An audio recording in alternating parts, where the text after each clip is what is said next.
Hi there, welcome to Triumphant Tales, the online video show for that very specific group of special survivor entrepreneurs. That is aspiring entrepreneurs who are living in or recovering from intimate partner violence, specifically emotional abuse, and that tends to arise from alcoholism and addictions.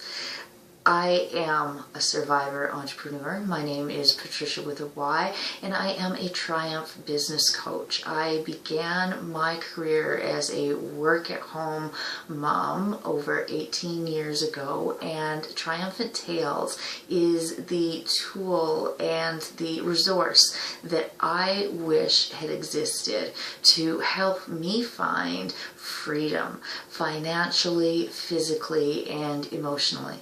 I got there, and you will too. And I hope that Triumphant Tales and the guests that I bring and the resources that I share help you in your journey to finding that freedom. Thank you so much for joining me this week, and I hope that you enjoy the show.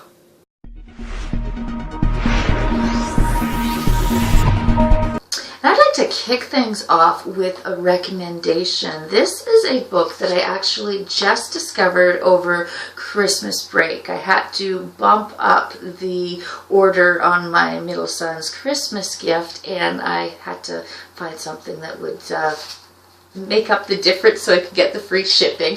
And the Power to Break Free workbook is what arrived. I have not worked through it, but as soon as I did start looking at the questions and the information inside, I went and downloaded the book that goes with it on my Kindle, The Power to Break Free, because they work together. And I was impressed with how comprehensive the book was. I was also impressed with the fact that it has a South Asian slant to it, and which, of course, being half East Indian, I was interested in that part of it. But even if you are not of that culture, it is still a very comprehensive and a very helpful book for dealing with the issues of recovering from domestic violence and breaking free. And one of the things that I really love about this book is that the book and the workbook, when you buy them, the proceeds go towards helping the foundation. So in other words, more women that are escaping from abuse and need the education and empowerment that this book and the foundation provide. I found that this book, so far from the information that I have read and gone through, provides very similar information to that I got from attending group sessions live locally through my local women's shelter. Wellspring Family Resource Center, I was able to go to group support meetings for well over a year, where I got the information that is being covered in the book, The Power to Break Free. So I feel that this is an important recommendation to make, especially to those who might be in situations where you can't access group therapy or counseling right away, or in the foreseeable future. There's still ways that you can work on your recovery, and this is one of them. The Power to Break Free workbook and the accompanying book that goes with it, and you can get that in hard copy or Kindle format. So do check that out, and tell me how you like it.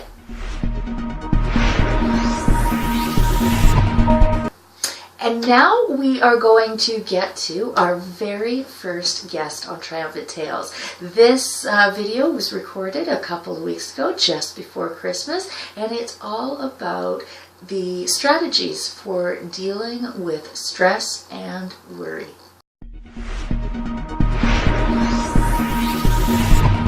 we are here with Lisa Eaton, who is a stress expert. And so she's going to actually, I'll get you to start with just introducing yourself and how you became an expert in stress.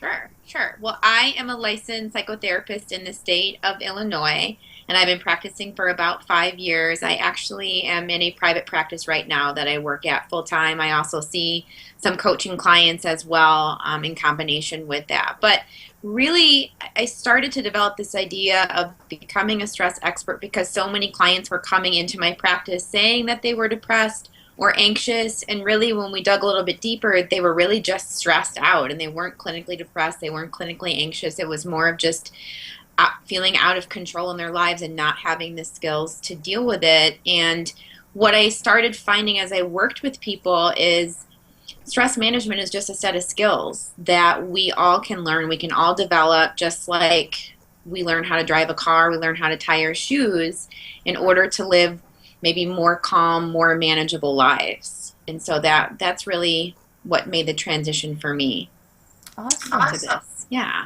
So I read in your bio that effective stress management is a lifestyle. For those who are living from crisis to crisis, which many of our listeners and readers, and viewers are going to be, what does that look like to have effective stress management? What does that look like on the other side? Yes, and that's a great question. I'm glad that you brought up this piece about crisis to crisis because it can seem like, well, how do you even use skills or how do you even manage your stress when sometimes it's about survival, right? So, really, what I mean by the lifestyle piece is that it's more of a mindset. So, focusing on what you can control, which sometimes can seem hard to do when things feel very out of control. But, what I have found in my own life or when I work with clients is there's always pieces to what's happening that you can control, and developing this sort of inner sense of empowerment of looking for those things that you can control and focusing more on solutions and instead of problems, and how to minimize sometimes the intensity of the chaos that's happening in your life. So it's really more about just a mindset and a way of looking at the problem that comes from more of an internal empowered place too. Okay. Um, One of the questions I have is why it's so important to address stress. I mean, we know that we have stress in our lives and everybody talks about it.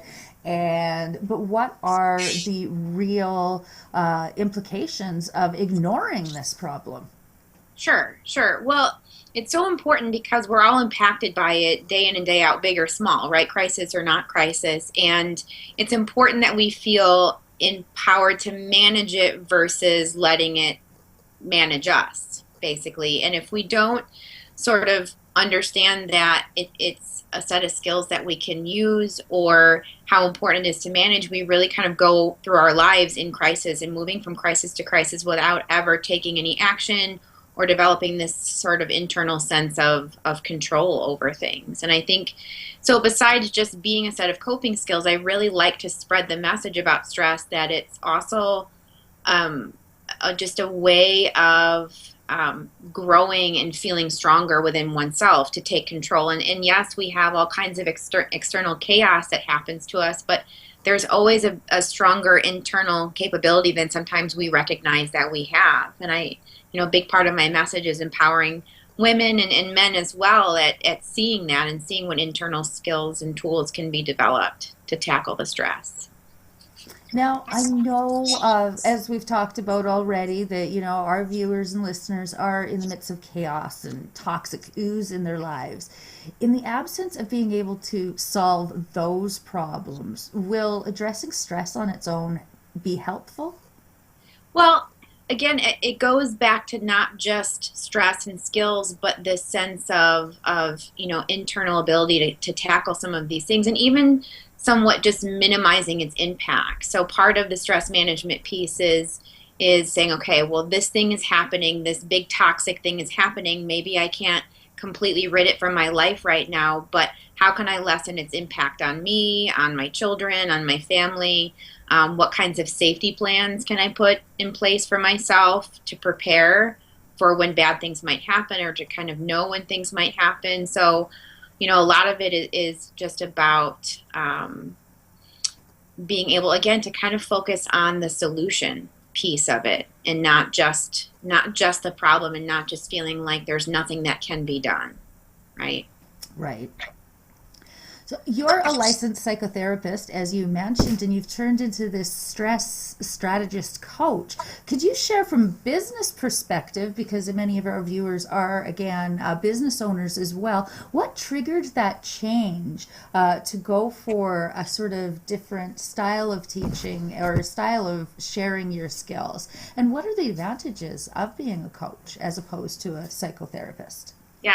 Yes. Well, I really got to this place where I wanted a bigger platform to talk about my message. So once I really started to realize that, hey, people are feeling better, they're feeling more empowered, they're making some positive changes, they're minimizing the chaos in their lives, they're buffering the chaos in their lives because they've got this set of skills they can rely on, they've got a support network that they've nurtured, they feel a little bit more confident at being able to make some of these changes.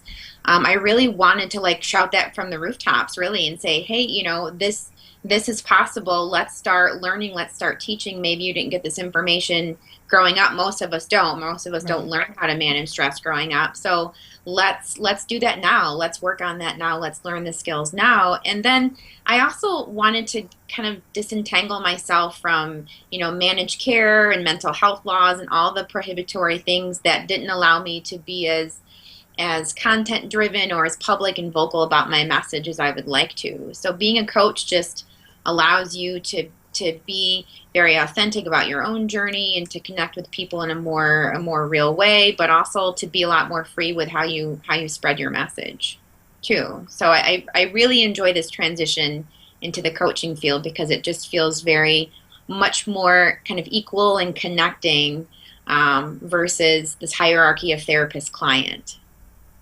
Because we all have stress, right? I just said that. So right. I'm not immune, and my life isn't perfect, and I have to practice what I preach, and I have to deal with the bumps in the road too. And I find that being able to be real with people in the coaching capacity has, I think, helped the work be a lot richer.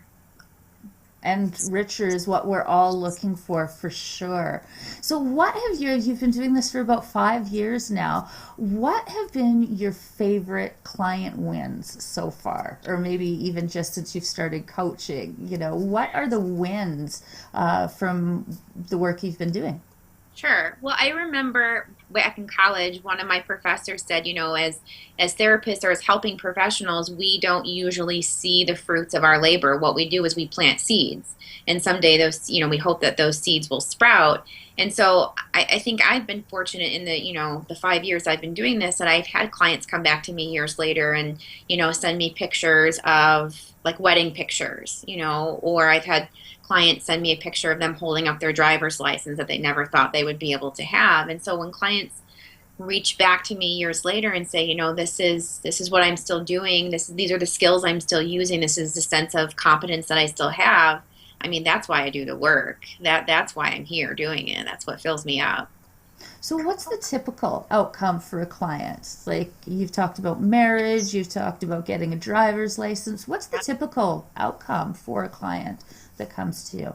Sure. Usually it's, again, this being able to cultivate a package of skills that work pretty effectively for people, but also that sense of empowerment and being able to shift from a problem mindset to more of a solution internal mindset. And that's really the results I feel like my clients get. Their lives don't magically get perfect without any problems or without any stress, but there is a sense of, okay, when this happens, I'm going to do this. Or if this happens, I have this plan and this person to contact. And again, going back to your question about people in crisis, a lot of times what we work on is how to minimize, again, how impactful it is for people, or how to set up a plan B or a safety plan so that people can feel like, okay, I'm prepared for all the things that I can't control. I do have this one plan in place, or this set of strategies I can use to minimize how much this is going to kind of wreak havoc on my life today. Absolutely. So you run a Facebook group called Stress Less Entrepreneur, and you say it's a great resource for women. Is there a difference between the way men and women experience and deal with stress? Sure. I think, and some of this is a bit of an overgeneralization, so I want to be careful with that. But I think a lot of times we know women tend to internalize stress and problems, men tend to externalize. And again, some of that's a generalization because we see the crossover with genders. What I really talk to clients about is it's more about the differences in the messages you saw growing up, right? So if you were a kid in a house where no one talked about problems, no one talked about stress, people avoided it or they stuffed it, usually you grow up to be, and again, this is not always true 100% of the time, but usually you grow up to kind of avoid and maybe stuff problems and not deal with them in different ways. So the difference that I see with people is more about the messages they received growing up about stress and problems and how to cope. Okay, And so I will say too that we welcome men in the Facebook group. It's mostly geared for women, but we do have a few pretty interactive guys in the group too, and that's fine. great. And in conjunction with your group, the Stress Less Entrepreneur, you did an academy, a 4-week session. Would you like to share a little bit about that and what was accomplished in those 4 weeks? Because a month doesn't seem like a long time. Nope. No. But really, the idea is to, again, to get people to realize that stress management is not some big, abstract, kind of confusing, I can't accomplish that topic. It's more of something that can be broken down into skills and this idea of, okay, what can I control and how can I take action? How can I develop a plan day in and day out that maybe buffers future stress? So that's really some of the core messages just to get people to really start to think differently about their stress. And then as people were part of the academy, they joined the group, and then we have daily interactions and posts and videos in the group where we're carrying on that message of, here are some skills. Let's experiment with what works and what doesn't work for you with stress management. And let's talk about, what are some lifestyle things that you can do to buffer yourself from future stress. So it went by very fast, but there was a lot of good interaction and sharing too. I think it's important to destigmatize some of the things that we stress about with money or relationships or, violence in relationships or job stress or just internal personal stress, past trauma situations. I think it's good to feel a community of support and sharing with that. Absolutely, getting support is essential to healing. And so, what is the difference? You've got these free sessions that you've done through the Facebook group and through the academy. What's the difference between what can be accomplished with your free resources, like those groups, and what can be achieved through your one-on-one coaching sessions? Sure. Well, certainly the Facebook group, it has that group component to it, which is really nice for some people because then other people are sharing what works for them and sharing their stories, which is great. The one-on-one coaching, that component, I think that's helpful as we really get to deep dive and we get to roll up the sleeves and kind of get into the trenches of our lives and to kind of tailor fit stress management plans for people, whether they've got family stress or parenting stress or, relationship stress or even more serious crisis stress. We're able to really tailor the set of skills and the support too to help people kind of navigate and problem solve what's going on in their immediate life just for them. And I think too, having that one-on-one coaching relationship for a lot of people is sometimes the only supportive relationship. It sounds really sad, but that's sometimes the only supportive, at least at that point in their life, relationship that they have that's validating and nurturing and safe, right? As well as, hey, you've got this and you use your skills and, you've got the capabilities to focus on what you can control and really kind of that empowering piece too. For sure. Thank you so much, Lisa, for sharing on stress and some of the stress management techniques. Is there anything I've missed that's relevant that I missed that you'd like to share?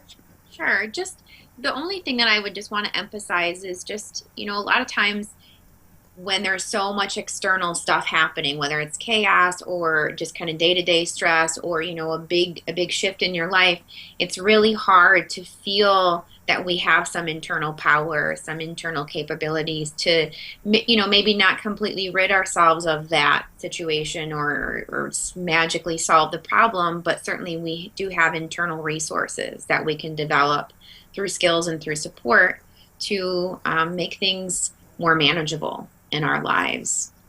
Right. And that's a big part of my message, is staying in the solution and not just the problem.